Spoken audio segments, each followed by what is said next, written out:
Neymar is back. আনচেলত্তির কঠিন বার্তায় বদলে গেল ব্রাজিলের ভাগ্য। অপেক্ষা কি তবে শেষ হতে চলেছে?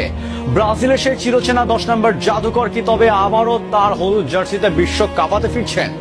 নেইমারকে নিয়ে চলা সব জল্পনা কল্পনা আর ষড়যন্ত্রের মেঘ ছড়িয়ে অবশেষে মুখ খুললেন স্বয়ং কার্লো আনচেলত্তি। নেইমারকে বাদ দেওয়া হয়নি, বরং আমি তার জন্য মুখিয়ে আছি। ইতালিয়ান কোচের এই একটি বাক্যই তোলপাড় শুরু হয়েছে ফুটবল বিশ্বে। 2026 বিশ্বকাপের প্রাথমিক তালিকায় নেইমারের জায়গা কি তবে নিশ্চিত? কেন হঠাৎ নিজের সিদ্ধান্ত বদলে নেইমারকে আশার আলো দেখালেন আনচেলত্তি? আজ আমরা ব্যবচ্ছেদ করব নেইমারের সেই রাজকীয় প্রত্যাবর্তনের গল্প এবং আনচেলত্তির দেওয়া সেই কঠিন চ্যালেঞ্জের আদ্যপান্ত। ভিডিওটি শেষ পর্যন্ত দেখুন, কারণ আজ নির্ধারিত হবে ব্রাজিলের হেক্সা মিশনের ভবিষ্যৎ। গত মার্চে যখন নেইমারকে স্কোয়াড থেকে বাদ দেওয়া হয়েছিল, তখন পুরো ব্রাজিল যেন দুই ভাগে বিভক্ত হয়ে গিয়েছিল। কেউ কোচের পাশে দাঁড়িয়েছিলেন, আবার কেউ নেইমারের অপমানে ক্ষোভে ফেটে পড়েছিলেন। কিন্তু ফরাসি সংবাদ মাধ্যম এল ইকুইপে কে দেওয়া এক সাক্ষাৎকারে স্বয়ং আনচেলত্তি নিজে জানান, তাকে স্পষ্ট যে তিনি তার ভুল বুঝতে পেরেছেন।